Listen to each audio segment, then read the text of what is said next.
परमात्मा की सृष्टि की, रचना कार्य की शुरुआत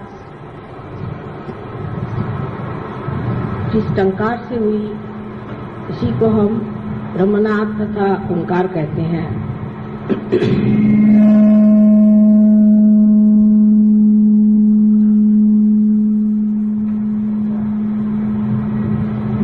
इस टंकार से जो नाद विश्व में फैला, वो नाद पवित्रता का था।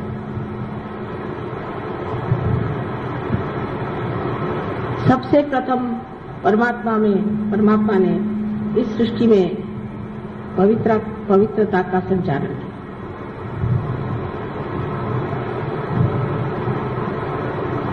सर्व वातावरण को पवित्र कर दिया।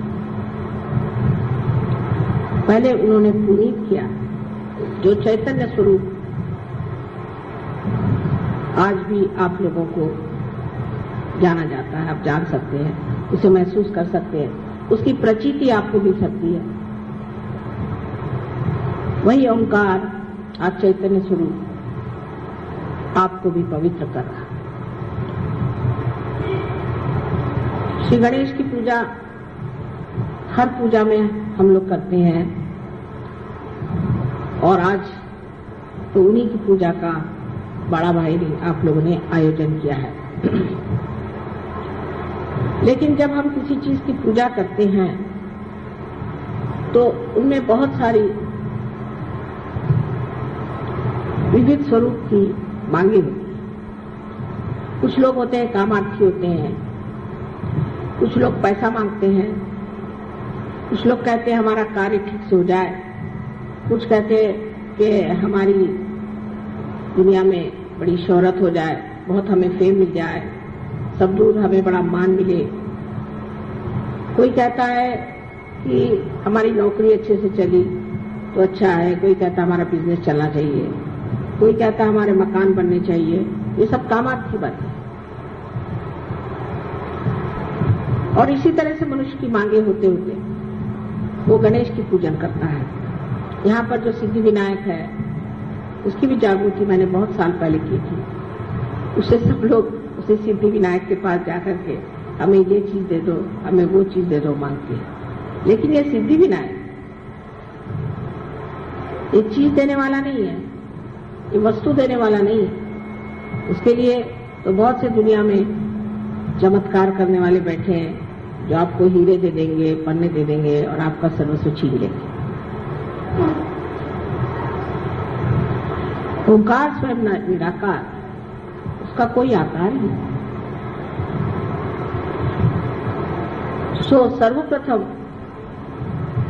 जो श्री गणेश का स्वरूप था वो निराकार। आज हम उनकी साकार में पूजा करते हैं, लेकिन सहयोगियों को जानना चाहिए कि हमारे जीवन का अंतिम लक्ष्य क्या है, हम क्या चाहते हैं, उसकी पूर्ति हमने की है। Have we fulfilled our destiny?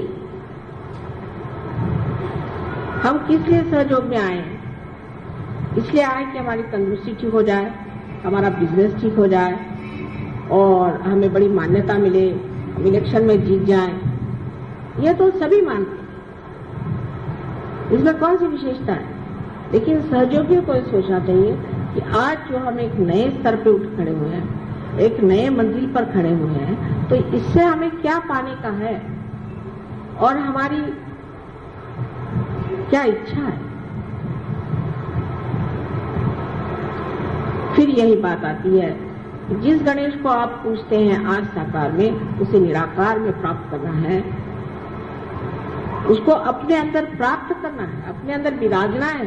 ये नहीं कि गए उनको फूल चढ़ाए, तो सभी करते, उनको फूल चढ़ा दिया, उनकी पूजा कर दी, माँ की भी पूजा हो गई, गौरी की भी पूजा हो गई। लेकिन उनकी शक्ति आपके अंदर आप संग्रहित कर सकते हैं, उसका आप परिणाम दे सकते हैं, आप उससे अपने चित्त को, अपने मन को, बुद्धि को, वाणी को भी शुद्ध कर सकते हैं। और इसके अलावा आप दूसरों को भी ये शुद्धि दे सकते हैं। ये गणेश ही के जैसा आपको हमने बनाया, हमने आपको आत्म साक्षात्कार जिस तरह से गणेश को बनाया गया उसी प्रकार आपको बनाया, उसमें कोई फर्क नहीं, एक ही तरह से एक ही ढंग से बनाया। लेकिन कहाँ गणेश?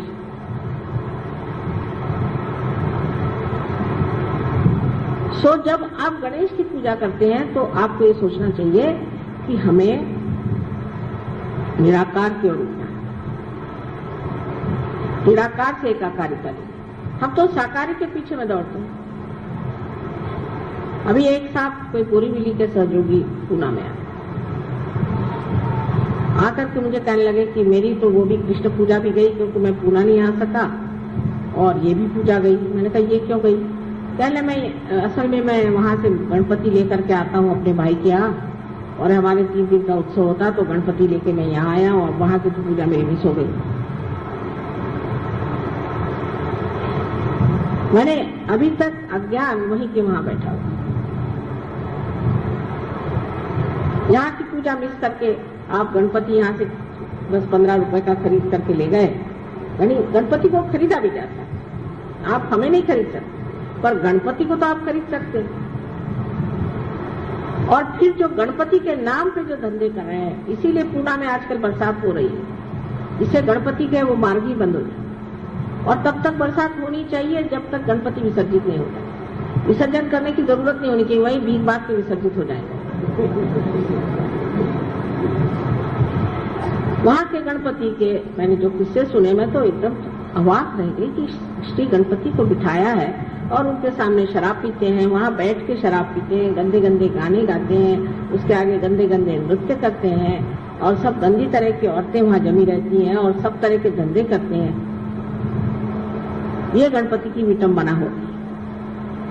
अब एक ये मार्ग लोकमान्य तिलक ने बताया था कि इसको गणपति को सामाजिक बना दीजिए, और सामाजिकता में जो है आपके सामने एक चीज ऐसी रहेगी जिसके सामने आप बड़े बड़े ऐसे संगीत के या व्याख्यान मालाओं के इस तरह के आप कार्यक्रम बनाएं जिससे लोगों में एक तरह की जागरण हो जाए। ये तो अच्छे भले लोगों को खराबी के रास्ते पर ले जाने की पूरी व्यवस्था ऐसे गणपतियों ने की है, और जितना बड़ा गणपति उतना ही वहां पाप ज्यादा। और ऐसे गणपति के सामने पाप करने से वो क्यों छोड़ेगा?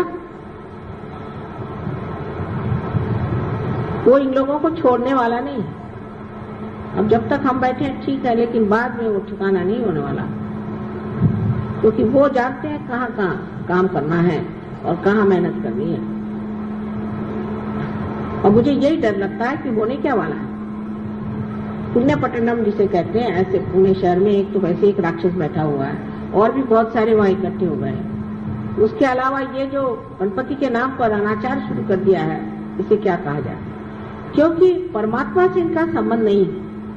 गणपति की पूजा करना है ना, अच्छा गणपति जी बैठ जाइए, आप तो बैठे हुए हैं, हमने आपको खरीद के लाया, तो आप तो हमारे आप में, आप गणपति को बिठा दीजिए, उनके सामने जो भी करिए वो करेगा, या तो मिट्टी है आप तो खरीद के लाए बाजार, और फिर हमारे हाथ में हम जब चाहे विसर्जित कर दे।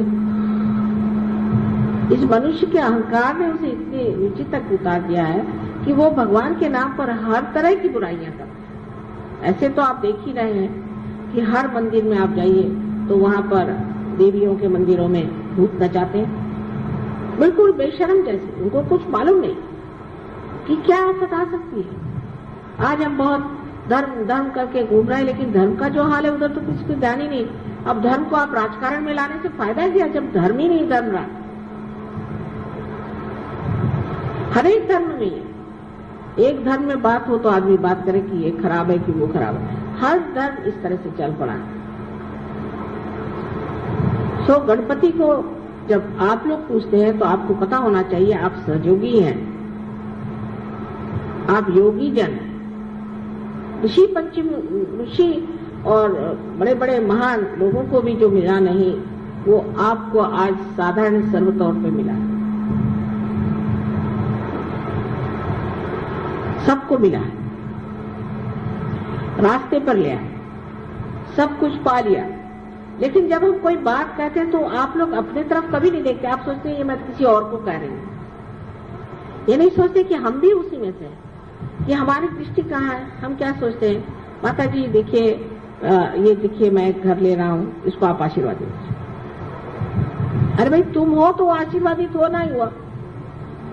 अच्छा नहीं माता जी, तो देखिए मेरी चाबी जो है मोटर की, उसको आप आशीर्वाद दे दीजिए। तो चाबी दिए खड़े, मैं तो ऐसा आशीर्वाद दूंगी कि गाड़ी चलेगी।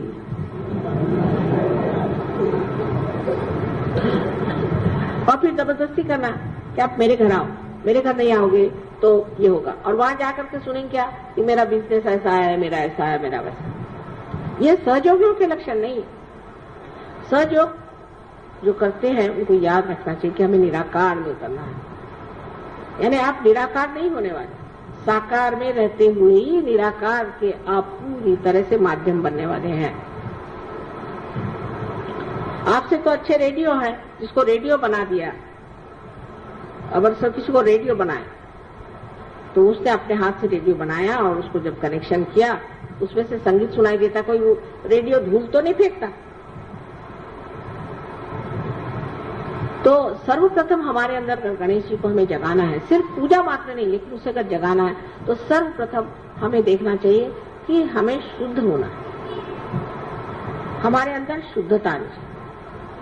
सबसे पहली शुद्धता है कि हमारे जो मौलिक बातें हैं उसकी ओर ध्यान दें। आजकल के सिनेमा और आजकल की सब चीजें आने से हमारी आंखें तक खराब हो गई और वो अबोधिता, वो निश्चल और निर्वाज प्यार संसार से मिट गया है। कोई सोच भी नहीं सकता कि ऐसा कोई प्यार कर सकता। और इस उधेड़ गुण में मनुष्य रहता है कि किस तरह से हम इस कार्य को ऐसा करें कि जो सहयोग भी चलता रहे और हमारे ये धंधे भी चलते रहे।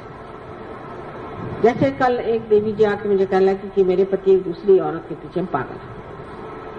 मैंने कहा उसको छोड़ो। यही कहने, वो तो कह रहे मैं परम सहयोगी हूँ, मुझे कैवल्य मिल गया और माता जी से संबंध मेरा और है और ये संबंध मेरा और है। मगर के ऊपर चढ़ के आप नाव में नहीं उतर सकते। और जो लोग इस तरह के कामों में और इस चीज में अभी भी उलझ रहे हैं, उनको उचित है कि वो सहयोग छोड़ के और हमें रिहाई दें और अपने से छुट्टी पाए। क्योंकि उनका जो होना है वो तो होगा ही, लेकिन सहयोग बेकार में बदनाम होगा। अभी भी अगर चित्त इस तरह से उलझता है तो समझ लेना चाहिए कि इसे कहते हैं कि बिल्कुल ही बुनियादी चीज, बेसिक्स आपने नहीं पाए हैं गणेश जी के बेसिक्स।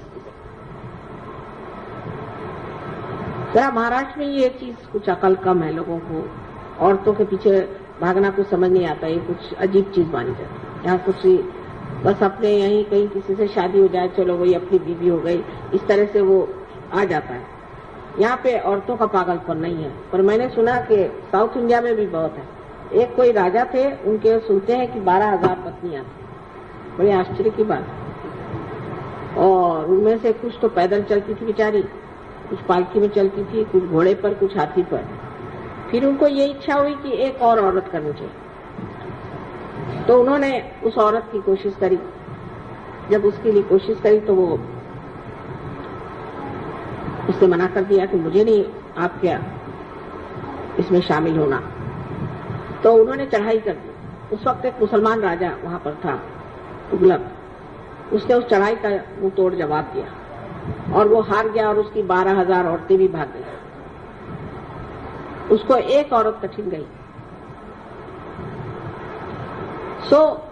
हमारे सहयोगियों को भी समझना चाहिए कि हमें किस तरह से अपनी शक्ति को अपने अंदर पूर्णतया जीवित रखना चाहिए और किस तरह से हमें अपनी वर्जिनिटी पर, अपने कौमारी व्यवस्था पर, अपनी गौरी स्थिति पर बहुत गर्व होना चाहिए, क्योंकि यही स्त्री की शक्ति है। अगर यह स्त्री की शक्ति छिन जाती है तो फिर ऐसी स्त्री किसी काम की नहीं रह जाती और इसीलिए ऐसी स्त्री को कोई पूछता भी नहीं और उसे मानता भी नहीं। हालांकि आजकल आप दुनिया में देखते हैं कि लोग जो है बहुसंख्य लोग जो है बहुसंख्य ये लोग ऐसी औरतों को मानते हैं जो बिल्कुल मशहूर कहना चाहिए गंदगी से लबालब है, जिनमें पवित्रता छुई भी नहीं। सो ये जो बहुसंख्य हैं, ये एक ही मार्ग से जा रहे हैं अपने नर्क की ओर। बहुसंख्य जाएंगे और वहां बहुसंख्यों का जो हाल होने वाला है वो मुझे आज ही दिखाई दे रहा है। बहरहाल आप बहुसंख्य नहीं, आप अल्पसंख्य हैं और आपकी स्थिति और है। इसलिए जान लीजिए कि इस तरह के कामों में उलझना आपको बिल्कुल शोभा नहीं देगा। और अभी भी थोड़े थोड़े लोगों में मैं देखती हूँ उनका चित्त इधर उधर बहुत घूमता है। ये तो सबसे प्रथम चीज हमें जाननी चाहिए कि हमारी नैतिकता जो है, कम से कम हमारी नैतिकता ठीक होनी चाहिए। अब दूसरी जो चीज हिंदुस्तानियों में है, खास करके जो परदेश में छूटी है, उनका नैतिकता का बल कम है, लेकिन भौतिकता का बल वहां जबरदस्त है, क्योंकि उनको भौतिक चीजों में कोई दिलचस्पी नहीं, भौतिक चीज उनको कोई मनोरंजक नहीं लगती। पर हिंदुस्तानियों की तो आके हर एक दुकान में जब तक उसका सब एडवर्टीजमेंट पढ़ के वो न हो जाए तब तक उनको चैन नहीं आता। हर पीछे मुड़ मुड़ के पढ़ेंगे हर एडवर्टीजमेंट, यहाँ क्या मिलता है, वहाँ क्या मिलता है, यहाँ क्या खरीदना, वहाँ क्या। और जब परदेश में भी ये जाते हैं तो बाजारी की धुन में रहते, बहुत शर्म आती है। और जब यहाँ से भी परदेश में जाते हैं, जो शादी वादी होकर जाते हैं, वो तो इस कदर भौतिक लोग होते हैं कुछ समझ में नहीं आता कि इनकी भौतिकता क्या है। गणपतिपुणे में भी ऐसा दिखाई देता है कि लोग यानी ये कि भाई साहब हमें एक चीज मिली है लेकिन अभी तक हमें ये चीज नहीं मिली तो ये भी दे दीजिए। कितना ओछा, सब पैर की ठोकर पे होना चाहिए। तब आपने कहीं अपनी आंख उस निराकार के ओर उठाई कि जहां सारी भौतिकता ठोकर पे। जब तक ये शान आपके अंदर नहीं आएगी तो आप कहाँ के सहयोगी हो सकते हैं। तुकाराम को देखिए, ठीक है आप जिस पोजीशन में हैं उसके तरह से रहिए। जैसे राजा जनक थे, राजा थे तो राजा बन के रहते थे, पर सब ठोकरों पे चीजें रखते। और जब तक आपके अंदर ये भौतिकता बंधी हुई है तो आपका पहला ही जो चरण है वो मंदिर में ही नहीं आ सकता। श्री गणेश ठीक है, माँ है वो देना चाहती है, क्योंकि इसी तरह से तो मैं जता सकती हूँ कि आपको प्यार करती हूँ, लेकिन इसका मतलब नहीं कि मेरे लिए वो बहुत बड़ी चीज है। बहुत बार शब्दों से नहीं कहा जा सकता। मेरे कटाक्ष को आप समझ नहीं पाते, तब हो सकता है चीजों से ही मैं जाहिर करना चाहती हूँ कि मैं आपके साथ हूँ और आप मेरे साथ हैं, आप मेरे बच्चे हैं। लेकिन इसका मतलब नहीं कि आप पागलों जैसे भौतिकता पे लुटे रहे। और कभी कभी तो इतना कमाल होता है कि किसी को कोई चीज दे भी दो तो कहते साहब ये तो चीज मैं पहनती नहीं हूँ, मुझे ये चीज नहीं चाहिए, मुझे दूसरी चीज वैसी मैं पहनती। धन्य आप। अरे भाई, शबरी के जिन्होंने झूठे बेर खाए, विदुर के घर जिन्होंने जाके साग खाया,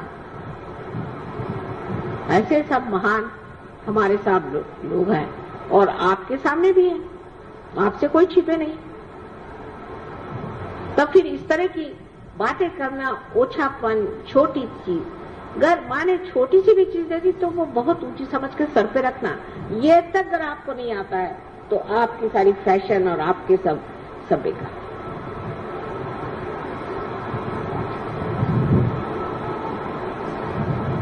जो चीज श्री गणेश की है उसमें सबसे पहली चीज है कि मनुष्य को अपना चित्त स्वच्छ कर लेना चाहिए। चित्त स्वच्छ करने का तरीका, ये चित्त कहाँ है आपका? चित्त अगर परमात्मा में है तो शुद्ध है ही आप, क्योंकि चैतन्य आप में बह रहा है। पर चित्त आपका इधर उधर है तो उस चित्त का फायदा, जब तक आपका चित्त शुद्ध नहीं होगा तब तक आप ज्ञान को प्राप्ति ही नहीं कर सकते, क्योंकि चित्त में ही आपका सारा चैतन्य बह रहा है। चित्त से ही आप जानते हो। जिसका शुद्ध चित्त होता है सिर्फ विचार मात्र से कार्य हो सकता है, ध्यान देने से ही कार्य हो सकता है, और कभी कभी उसकी भी जरूरत नहीं पड़ती। जिस शक्ति को आप प्राप्त करना चाहते हैं, जिससे कि आपकी अंतिम जो कुछ भी, जिसे आप ध्येय कहिए, या अपना लक्ष्य है जिसे आप प्राप्त करना चाहते हैं, वो है ये चैतन्य जिसको आप अंदर बसाना चाहते हैं, जिसके अंदर ये शक्ति है कि जिस शक्ति के कारण आप अनेक कार्य कर सकते हैं, उसको छोड़ करके आप क्या ये बेकार चीजों के पीछे पड़े।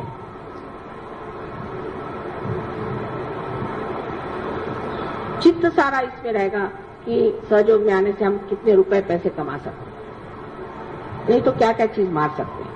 उससे जरा ऊंचे उठे तो इस पे चित्त रहेगा कि हम किस तरह से अपनी बीमारी ठीक कर लें। उसके बाद और चित्त उठा तो ज्यादा से ज्यादा ये कि माँ के दर्शन होने चाहिए। अब हर जगह से, कभी औरंगाबाद से तो कभी आपके संगमनेर से तो कहीं से लोग बस आ जमते, दिल्ली से कलकत्ते से जम गए। हम जान करके मुद्दाम, मराठी में शब्द है इसका, कोई और वो नहीं है, पर्याय नहीं, मुद्दामू जान करके हम आए। क्यों आए भाई?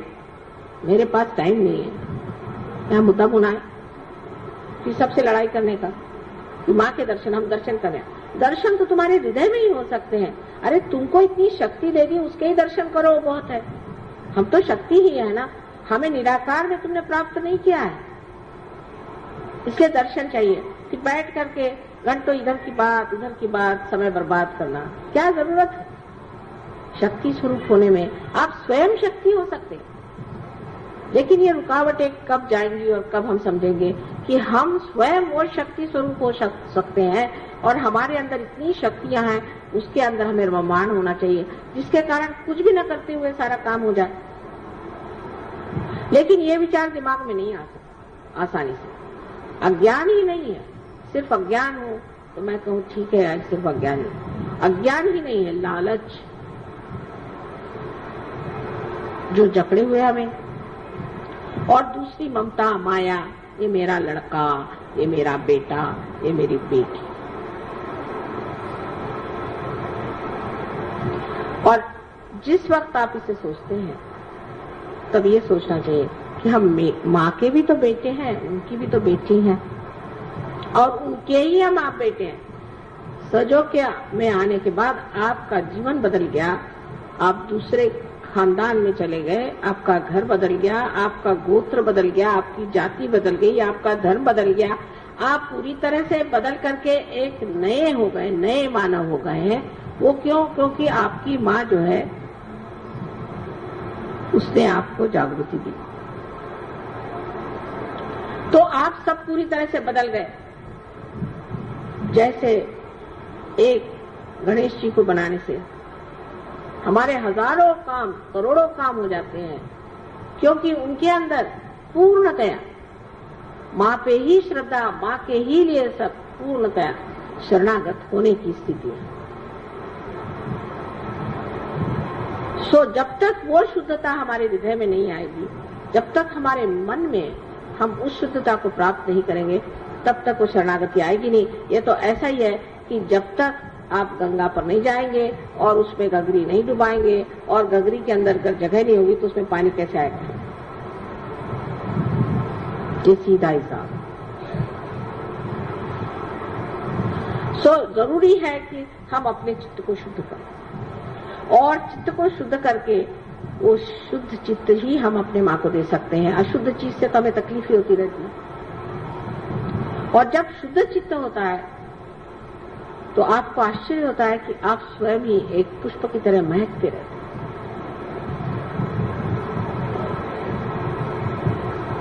और आपको देख करके मैं भी बहुत प्रसन्न हो जाती हूँ कि हाँ, क्या मेरा बेटा खड़ा हुआ है, क्या मेरी बेटी खड़ी हुई है।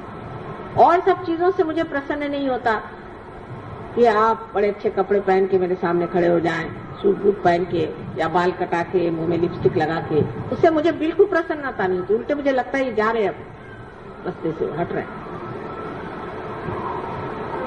इस तरह की जो आधुनिकता है उसे प्राप्त कर लेना, गणेश के ओर से मुंह मोड़ लेना है, उसकी क्या जरूरत है?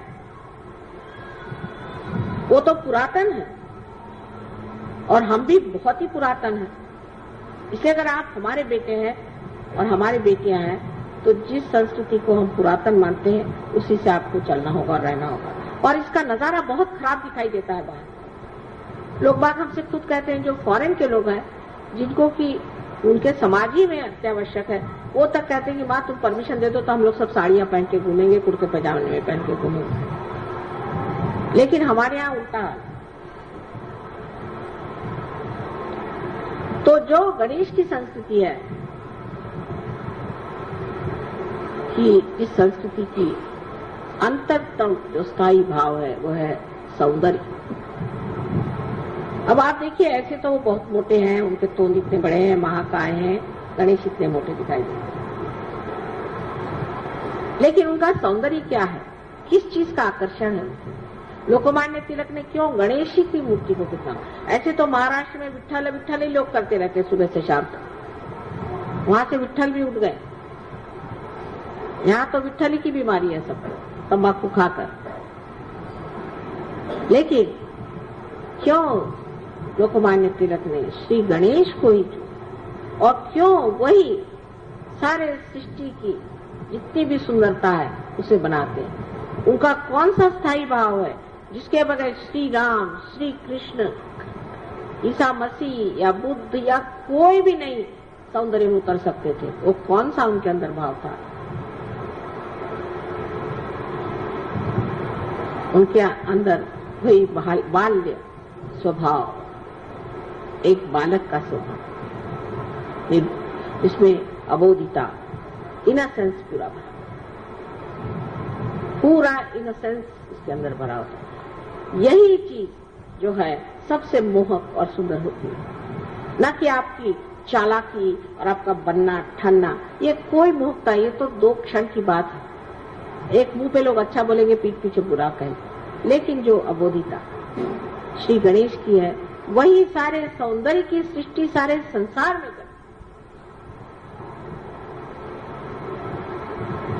तो सारे सृष्टि का जो रूप है वो श्री गणेश की कार्रवाई, उनकी जो बालिश बातें हैं। श्री कृष्ण का भी वर्णन वही सबसे अच्छा लगता है जो सूरदास ने किया है। ये ठुमकर चलते थे, ऐसे पैर से पैंजन उनके बजते थे, गिर जाते थे, और आश्चर्य की बात है कि वो शीशे में अपना स्वरूप देख करके बड़े खुश होते थे, हालांकि वो विश्व के करता है। जहाँ उन्होंने अपनी माँ को अपने मुंह को खोल करके और सारे विश्व का दर्शन कराया, और बच्चों जैसी जो बातें करते थे। श्री राम के लिए भी यही कहा जाए। ईसा मसीह के बारे में लोगों ने उसका बचपन बताया नहीं, लेकिन उनका बचपन श्री गणेश के रूप में आप जान सकते हैं। और इसीलिए जहाँ जहाँ बचपन का लोगों ने उल्लेख नहीं किया तो बड़ी भारी गलती कर गए, क्योंकि ऐसे लोगों में आनंद और उल्लास नहीं होता, रोने धोने का धर्म बन गया। जैसे आप देखते हैं कि जैनियों में है रोने धोने का धर्म, बुद्ध मार्गियों में रोने धोने का है, मुसलमान लोग रोने धोने का, बाप रे बाप, उनका तो भगवान ही बचाए रखा। और ईसाइयों का तो बहुत ही रोने धोने का। ईसा मसीह ने सबके लिए अपने को क्रूस पे टांग लिया और सबके पापों की क्षमा मांग ली एक बार। अब आपको आश्चर्य होगा, ऐसी ऐसी जगह है जहाँ ईसा मसीह को टांग नहीं सकते तो खुद ही टंग लेते हैं, और बड़े प्रोसेशन के साथ वो टंगा हुआ आदमी सब दूर घुमाएगा। बताइए, इस तरह के तमाशे करने से क्या आप ईसा मसीह को प्राप्त कर सकते हैं? सो जो आनंद है, उस आनंद के प्राप्त करने के लिए सर्वप्रथम आपको गणेश जी जैसे होना चाहिए। उसकी ओर कौन ध्यान देता है? आज पूजा के बाद भी क्या आप सोचेगा कि माँ ने हमसे बताया कि हमें गणेश जी जैसे अबोध होना चाहिए। चलो कोई आपको ठग भी ले, हमें भी बहुत लोग कहते हैं कि माँ बहुत सीधी हैं, आप बहुत भोली हैं, आपको लोग ठग लेते। मुझे ठगने वाला अभी तक पैदा नहीं हुआ, लेकिन मैं जानू तो कि तुम कैसे ठग हो, नहीं तो मैं जानूंगी कैसे कि ठगी क्या होती है, क्योंकि मुझे तो मालूम ही नहीं ठगी चीज क्या होती है। जब ये मुझे ठगते हैं तब मुझे पता रहता कि ये ठग है और ये ठगी होती है। फिर उधर चित्त देने से वो ठग भी खत्म हो जाता है और ठगी भी खत्म हो जाती है।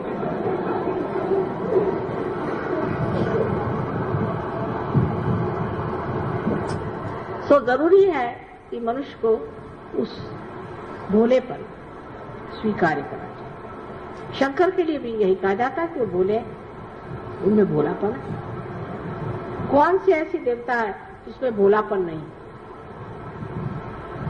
देवी के लिए कहते हैं कि जिस वक्त उनको बहुत क्रोध आया और उन्होंने सारी सृष्टि का संहार करने का विचार कर दिया, बिल्कुल तंग, तब सब लोग में हाहाकार मच गया कि जब माँ ही बिगड़ गई तो अब क्या होगा हमारा।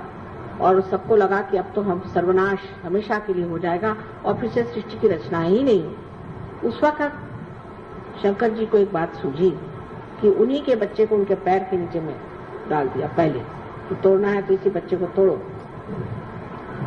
इतनी बड़ी जीभ उनकी निकल आई, बाप रे, मैं अपने बच्चे को ही मिटा रही। ये बच्चों की तरफ से जो हमारे लिए एक तरह से प्यार, आह्लाद, एकता और जो जिसे हम कहते हैं एकाग्रता, समग्रता, ये प्राप्त हो।